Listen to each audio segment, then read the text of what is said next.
गिबियावनो बयखौबो बड' निउस इउटुब चेनेलनि गोदान खौराङाव बरायबाय। नोंथांमोननि थाखाय बे समाव माखासे खौरां लाबोदों। भिडिअखौ जोबजासे नायलांनो दाबाव आरो चेनेलाव गोदानब्ला अन्नानै साबस्क्राइब खालामना बेल आइकनआ अलाव होनानै ला आरो भिडिअखौ लाइक कमेन्ट शेयार खालामनो गुरै खावलायबाय। दानिया फैदो दिनैनि खौराङाव। गिबि खौराङाव दङ क'क्राझाराव मुलुगनां देहायारि बेंग्रा सुबुं सान फालिथायनि गेवलां मेलनि हाबाफारियाव एमएलए लरेन्स सिस्लारजों लोगोसे गोबां गेदेमा सुबुंफ्रा बाहागो लायो। अल बिटिआर डिसेबल अधिकार सुरक्षा मंच आरो अल बिटिआर डिसेबल डेभेलपमेन्ट एनजिअनि जथाय बानजायनायाव 2 आरो 3 दिसेम्बर 2022 साननैनि हाबाफारिजों क'क्राझार सत' मलानदबेयाव थानाय अल बिटिआर डिसेबल डेभेलपमेन्ट एनजिअनि मावखुलियाव मुलुगनां देहायारि बेंगुरा सुबुं सान फालिथायखौ खुंफुंनाय जायो।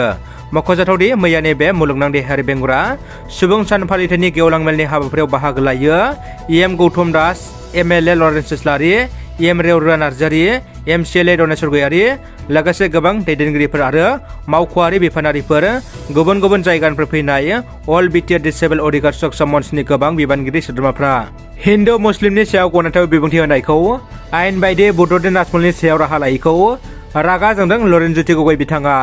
असम जातीय परिषदनि आफादगिरि लरेनज्योति गगैआ गिबि मन्त्रि डक्टर हिमन्त बिश्व शर्माखौ गोख्रों रावजों सोंखारिदों।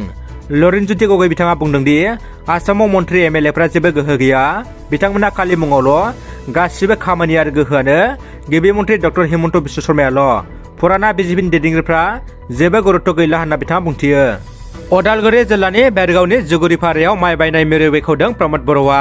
अदालगुरि जिल्लानि भेरगाव ओनसोलनि आबादारिफोरनो माइनि थार बेसेन होनायजों लोगोसे गामि ओनसोलनि फालांगियारिफोरखौ थुलुंगाखां होनायनि थांखिजों आसाम आदार आरो सुबुङारि जगाय बिफान निगमनि हेफाजाबाव जायगानि फालांगियारि कुन्ज बर' नाजानायाव दिनै भेरगाव जुगुरिपारा गामियाव 24,000 टन माइ थुबुर खालामनो हानाय बायदि गिदिरथार माइ बायथुमग्रा मिरु बेखेवना होयो बिटिआरनि गाहाय प्रमद बर'आ।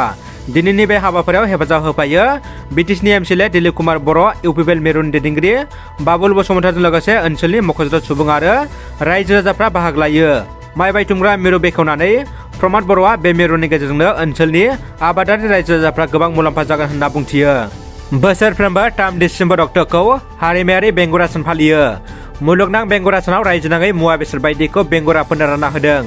थिग बेबायदिनो विश्व बेंगुरा दिबसजों लोब्बा लाखिनानै आसामनि मन्त्रि अशोक सिंघालआ ढेकियाजुलि त्रिमुर्ति नब्लाङाव बायदि बायदि मुवा बेसाद राननानै होदों। बे हाबाफारियावनो आथिं थोंनैबो गैजायै कृष्णा देबी मुंनि सासे सिख्लानि गोदै मिलौदो मेथाइखौ गोमोहाबदों मन्त्रि सिंघालआ। दानिया फैदो गुबुन मोनसे खौराङाव। क'क्राझार जिल्ला दुलाराय बर' फरायसा आफादजों खुंजानाय टेलेन्ट सार्च एग्जामिनेसनाव गसाइगाव दख'रा दुलाराय बर' फरायसा आफादनि सिङाव थानाय नर्थ गसाइगाव इउनिट कमिटि आबसुनि सिङाव थानाय बालिमारि सिलबाजी एमइ स्कुलनि फरायसालिनि 7 थाखोनि फरायसुलि थामहिनबा दिंखिया दबा गामिनि राजेन्द्र नार्जारि आरो देबि नार्जारिनि फिसाजो मिस सजनी नार्जारिया उथ्रिसारनो हादों। बिथांखौ गसाइगाव दख'रा दुलाराय बर' फरायसा आफाद आरो सा गसाइगाव दालाइसा दुलाराय बर' फरायसा आफादा जथाय बरायनाय जायो।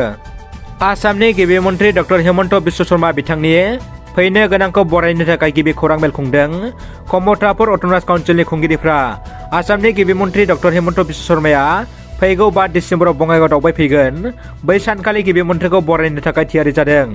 लोगोसे बै सानखालिनो बङाइगावआव गोबां जौगालु बिथांखिफ्रा मावफुंजागोन होनना केएसनि खुंगिरिफ्रा मिजिंथिदों। लोगोसे बिथांमोना बै सानखालि कच राजबंशीनि थाखाय एसटिनि बागै प्रस्ताब दैखांगोन होननानै कमतापुर अट'नमास काउन्सिलनि चिफ कुकुल बर्मनआ खौरां बिजोङाव बुंथिदों। बनसुआ बर' रायजोनि थाखाय सुबुं गौमा खुंफुंनो थियारि जादों होनना खौरां मोन्दों। माहारियारि फरायसा आफाद सुंद'यै बनसुआ 2022 मायथाइ दिसेम्बर दाननि 7 अक्ट'आव अदालगुरि जिल्लानि नलबारि गेवलां फोथाराव आलदा रायजो बड'लेण्ड दाबिनानै सुबुं गौमा हाबाफारि लानो थागथियारि जादों।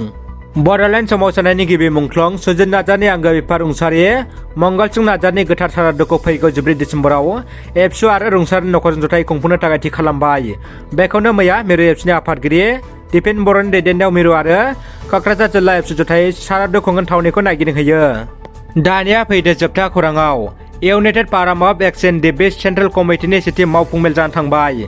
3 दिसेम्बर खालि चिरां जिल्लानि बिजनी थानानि सिङाव थानाय बलांगुरियाव united forum of exchange debate central कमिटिनि गिबि खेब मावफुं मेला जानो थाङो। बे मावफुं मेलनि गेजेरजों बिथांमोना आफादनि संबिजिर रनसायनो थाखाय मोनसे ड्राफ्टिं कमिटिबो दानानै लायो। सावराय मेलनि गेजेरजों बिथांमोना आफादनि थांखि नोजोर मथ'खौबो दानानै लायो। बिथांमोना सावरायमेलनि गेजेरजों माखासे थांखिफोरबो नाजावना लानाय जादों होननानै फोरमायदों। लोगोसे बे आफादा फेग्रा मुवा एबा ड्राग्सनि बेरेखायै गोख्रों हाबा मावनो थाखाय थांखि लानायखौबो फोरमायदों। मावफुं मेलाव आफादनि आफादगिरि सिला बसुमतारी, नेहाथारि दिलरन्जन नार्जारी, अर्गानाइजिं नेहाथारि बिहुं ब्रह्म, रांगिरि रसराज बसुमतारी आरो गोबां दैदेनगिरि बिथांमोना बाहागो लायो।